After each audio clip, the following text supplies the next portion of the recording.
Good night, Papua New Guinea. I'm Malcolm Wyra, and welcome to another episode of Infocus. The advancement of information and communication technology and other related communication technologies has provided opportunities for some people with very nefarious intentions to engage in ICT-related crimes, also known as cybercrimes. Joining us for discussions tonight is Mr. Ravin Prasad, the Chief Executive Officer for Cybernetics Global Intelligence, and Mr. Trikur Padmanaban, General Manager, Corporate Sales at Daytech PNG. Gentlemen, thank you for joining us. Thank you, Michael. It's great to be here and sharing our experience with everyone else. So thank you. Thank you very much for the opportunity. Firstly, Chikuru, what is cybercrime, and can you give us some examples of cybercrime? Cybercrime is a criminal activity. It is a crime involving computer networks or systems and network devices. It involves more of the following: a criminal activity targeting computers, network devices including mobile devices, using viruses or other type of malwares. It is also an activity using computers or networks to commit other crimes. So essentially, when we talk about cybercrimes, in general terms, it can include email or internet fraud, identity fraud, theft, financial card payment data, theft of financial card payment data and personal data, ransomware attacks, interfering with systems in a way that can compromise networks and systems, infringing copyrights, illegal activities online, soliciting or producing or possessing child pornography, cryptojacking. So these are some of the things that are categorized under cybercrimes, and it can be through malware attacks or phishing or spear phishing, where you have specific target emails, or ransomware, botnet, and so on, distributed dot attacks, and that's how it goes. So there's quite a lot, and man-in-the-middle attacks as well. So what it is actually anything that's connected to an internet that can be accessed by using internal or external resources, or any items that I have that will allow me to enter a system to gather information. And this is done by what Paddy just mentioned at the moment, and it's all about doing the malware attacks, phishing attacks, putting in sending out emails, which is very common, sent by an executive, which a lot of people fail to see who is it really from the CEO. So we are able to use emails and addresses of executive members, which actually enhances the crimes. This is how cyber criminals actually attack the business, and this is what they do to try and get into organizations or get access to people's data. You mentioned the businesses, but the crimes are quite perpetrated over a broad range of sectors. Correct. Could you highlight for us some of the common trends arising as a result of cybercrime by sector? It's an interesting question, and often we talk to organizations, and many will say to us that it's not a key driver of our business at the moment. And often I'll get people saying to me that what is it actually going to, how much more revenue is it going to bring into our business when we talk about cybercrime to customers and to executives. So at the moment, when we look at the stats, some of the really highly targeted organizations is our government. So local government departments. And the reason why we target government departments is quite simple, because they have a lot of information. The finance department has a lot of money. So we want to find out, how well a department is doing, what are the weaknesses in departments, what are the plans that they have for their defense, what's their infrastructure plan, should something happen. And also at the same time, I think, we have the government has a lot of finance information, their trading partners, who they are, how much money they're going to spend with their partners. So these are the things that cyber criminals are very interested in finding out. So government is a huge target. The other one is the health sector. If you look at the health sector, It has a lot of information on patients, the type of health treatment, you know, they went through, what was the issues that they faced. So this sort of information people are targeting as well, because this is a good way of actually, you know, trying to bring down somebody who we might think is, you know, a threat to us, and we get the information. So the health sector is another one. It has a lot of information on individuals as well. And so how do we store that is an area that we all need to look at, is how do we actually store those confidential information. You know, we've had, you all probably aware, in Australia where there was a Medibank hack. And you know, it's had information, and they've released, the hackers have released the information out to the dark web. And there's a naughty, there was one section which is called the naughty section, which actually was describing some of the problems or issues that, you know, some of the executive people or senior citizens had, that they didn't want ever to be disclosed out to the public. And that's actually occurred. There is a lot of sensitive information, and we don't realize how easy people can get access to it. And the other one is, you know, which we don't really forget about, is the financial institutes. So when I talk about financial institutes, I'm talking about institutes like banking, unions, credit unions, super funds that you may have. These are very huge targets because they have large sums of funds. So, you know, there are always a target organisation that cyber criminals are trying to access. Can you share with us some of the work that Cybernetic Intelligence Global is doing in Papua New Guinea, as well as in coordination with DataC PNG? Yep. We've been working in PNG for some time now. I think when I look back now, about 10 years ago. And I remember our very first presentation we had at the Stanley Hotel. 2017. Yeah, it was about cybersecurity. And at that time, when I spoke about cybersecurity, everyone looked at me and said, you know, what is this guy talking about? We tried to then introduce it. We have done in PNG is we're very fortunate in having DataC, who is our local business partner, that actually helps us in actually understanding the customer base. How does the business operate? So from there, we do a lot of initiatives in education. We educate. We actually write a lot of information security blogs that we publish on our websites, and we share it with DataC, who then shares it with all our their customers. We talk to the executives when I'm here in PNG, you know, to try and encourage them to take this initiative of cybersecurity and relate to them the importance it has in their business, and how is it actually going to, you know, impact them if they don't start thinking about cybersecurity now. So we do that.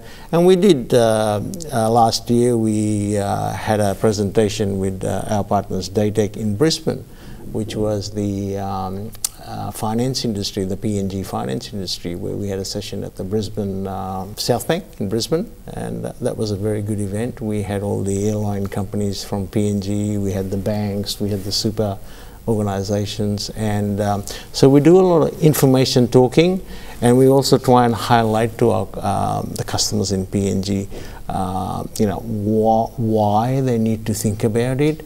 And the other thing we've got to be aware of is that a lot of organisations say to us or say to me is that budgeting is an issue, finance is an issue. So, and I respect it, but these are, you can do some very simple, small tests that actually is going to help you to strengthen your organisation. Cost-effective approach. Very cost-effective. You don't have to spend large sums of money. It's just an ongoing process. It's a step-by-step sort of stages. And Chikura, from a DataC perspective? From DataC perspective, DataC is an ICT solution provider. So cybersecurity is one of our key offerings to the clients and consumers in Papua New Guinea. So as part of our, we also have a DataC Learning Center, which promotes cybersecurity awareness to customers and clients in PNG, and also to, we work with organizations in PNG and try to help them to create the awareness, because one of the important things is the cybersecurity awareness is very, very important, and we play a significant role trying to balance our time and efforts in terms of promoting cybersecurity awareness to the end users and also to the clients. And as we are part of ICT, as we are an ICT solution provider, we also work with the world leading technology providers to provide the best of breed solutions to the market. So in addition to cybernetics, we work with almost all the leading global technology vendors to bring and share the information that is required in terms of upgrading the infrastructure or improving the systems and providing support and design so that they can definitely benefit from improved security and posture for the company. Thank you, gentlemen. We now go for a quick break. Join us on the other side for more discussions.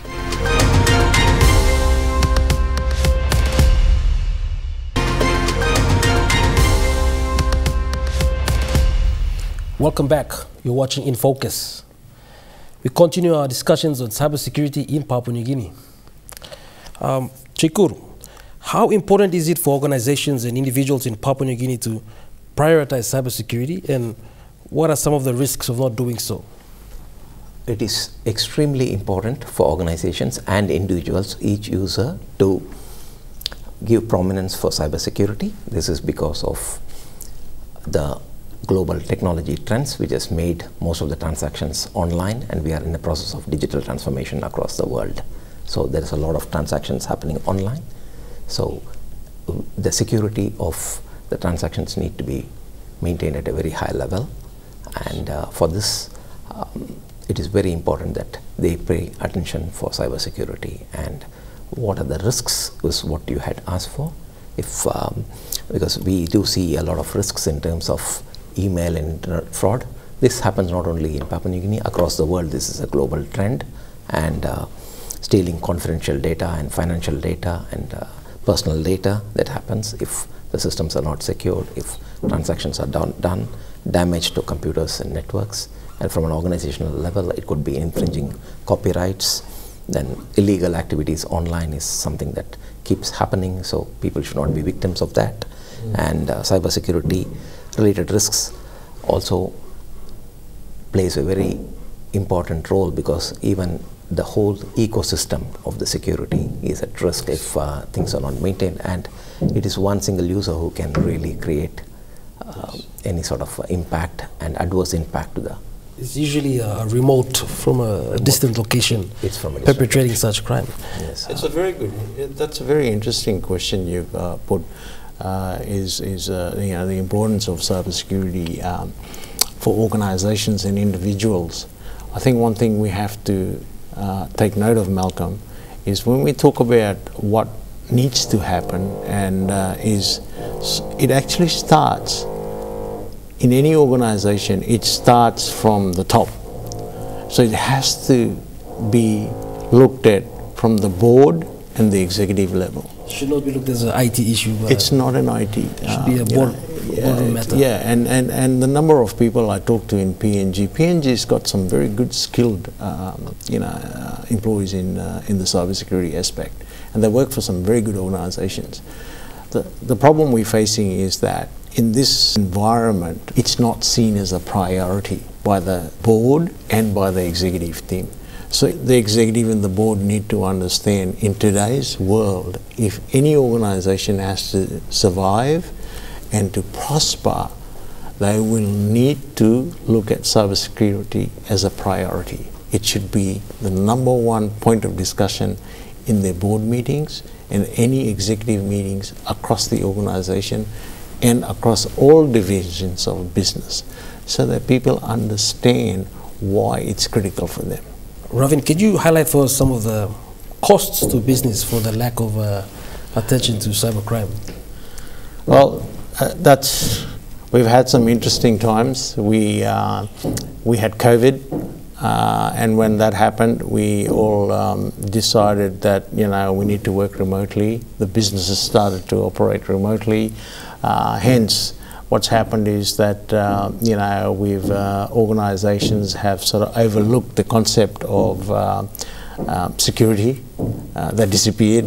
We had to keep businesses going, and so having extensions from home, working from home, doing official businesses from home. So we found out that during the COVID period, cybersecurity increased. The attacks to organisations increased by 600%. So that's a huge amount that jumped up. When we talk about cost, Malcolm, the average cost for data breach for a small organisation, it'll cost them around 220 to about 1.24 million once they are breached to try and get their systems up and running operationally. On average, companies 2.5 million. It depends how badly your system has been infected, and if you've got old systems in place and you haven't done any patching or you haven't done any sort of implementations, then you might have to set up your whole system again, and that's an enormous cost. So by 2025, we're looking at the global cost on cybercrime to be around 11.5 trillion. So it's a good, the criminals are gaining a lot of income on a daily basis. They're one of the richest people you can find in town. So we need to, the cost is just driving the business. So, yeah. Thank you. We go for a quick break and return with more on the other side.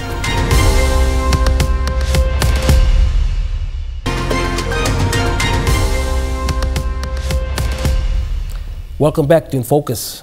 Still in the studio with me, we have Ravin and Trikur. Ravin, can you explain the concept of a cybersecurity operations center and how it can help organizations in Papua New Guinea better protect themselves against cyber threat? Yes, that's interesting question. So, in Papua New Guinea, we still need to have some of the really qualified, we need to get our qualifications up when it comes to cybersecurity. So what a cybersecurity operations center is for example, in our organization, we actually have qualified cybersecurity experts that have been in the industry for over 20 years. And these people are all, they all have the accreditation as cybersecurity experts. So they're either PCI, QSA accredited, which is for banking and finance.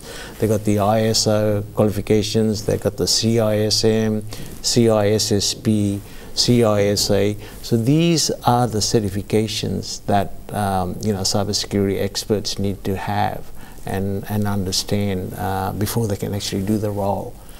So what we have in our Cybersecurity Operations Center, what we do is we help organizations in working with us in ensuring that their systems are safe. So we have people working in our live operations center and they have television screens everywhere, and they actually look at organizations to see if an organization like a bank in PNG is getting attacked. Our guys identify that, and they contact the person that's responsible in that area to advise them there's some damages that could be happening. So what it is a security operations center is very helpful and a good way for organizations to reduce their cost. So it's organizations that come on board with us, and our team manage all the aspects of their cybersecurity. And that actually includes compliance as well. So some organizations, for example, a bank, okay? So the banking industry needs to have a PCI, QSA compliance audit, and they need to be compliant to the banking regulations. So our guys actually provide that service. So you've got the professional service all under the one operations center that can service a range of businesses. Trikur, I understand you mentioned qualification. Yep. I understand your organization also offers some training, particularly in relation to cybersecurity. Yes. Could you explain for us the type of training and programs you have running in relation to cybersecurity?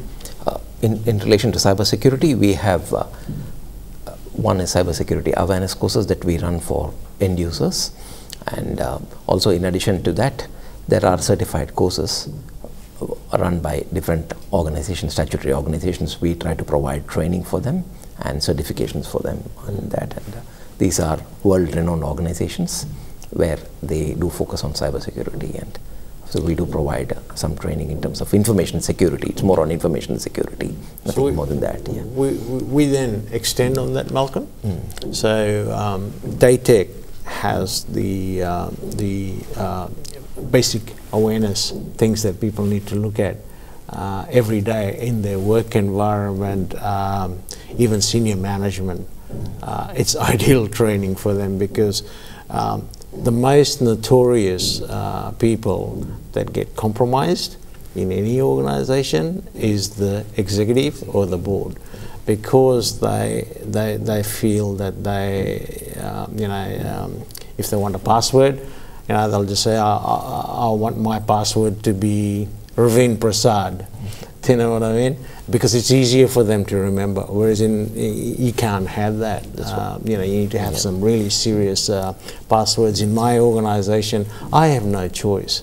Our CISO, he just implements the changes and says, I'm sorry, this is the policy, you'll have to follow that. So we just do that, so it helps them. So the basic starts there, but then when we have the network security, if organization, individuals working in banking or finance industry or health wish to become an auditor, then our guys will come in and we'll get a team of about, we'll get a class of about 10 people, and we run it in the Daytech data center.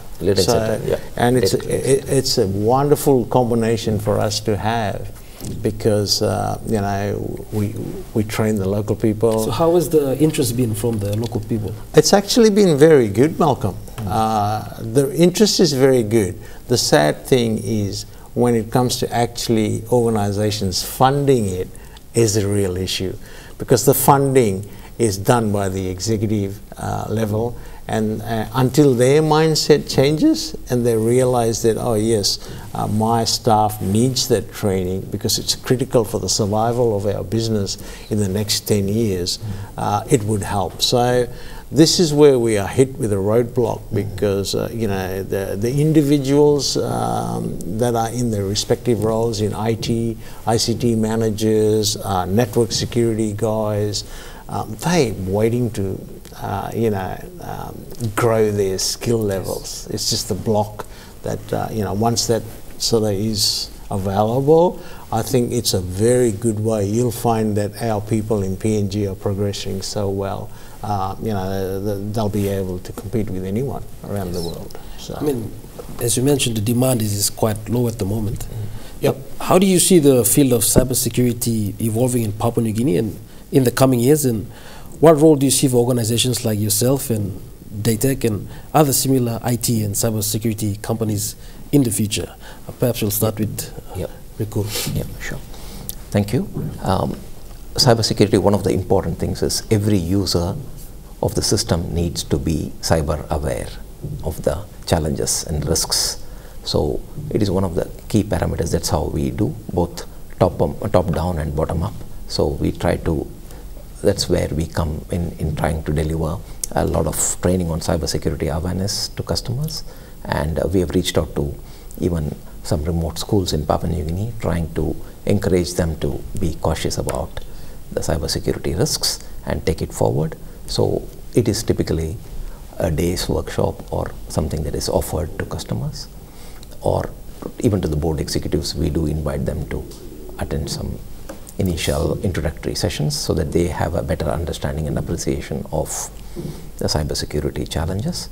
So basically we outline what are the things that every user need to be mindful of, right from in the entire organization. It could be using a strong password, as he mentioned, as Ravin mentioned, or not opening unsolicited emails, because these are the ones that can really hamper the whole network, and because they do have some priorities. And also trying to define what information they can share personally on the web, and when they do online transactions, what sort of precautions they need to take.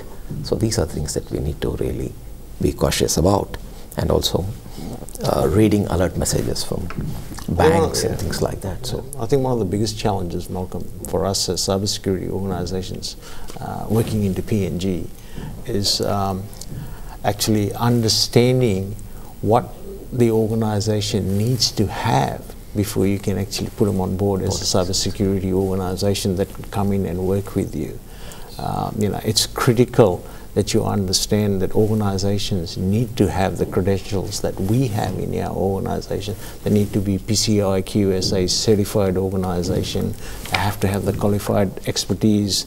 They have to have ISO 27001 certified accredited organization, and they must be able to have the skill levels to look at it from a global perspective and looking at what happens out in the world and how we can introduce that into PNG is going to help PNG grow and the businesses to expand as well. Unfortunately, we'll have to leave it here. Before we go, I'd like to take this time to thank our special guests for providing a very informative discussion on our topic for tonight, cybersecurity in Papua New Guinea. I'd like to thank Ravin Prasad, Chief Executive Officer for Cybernetics Global Intelligence, and Trikur Pat Manaban, General Manager, Corporate Sales at Datec PNG. Gentlemen, thank you for coming. Thank you, Malcolm, and thanks for giving us this opportunity. Thank you, Malcolm. On behalf of the entire Infocus team, thank you for joining us tonight, and do join us next week for another episode of Infocus. Until then, good night from us.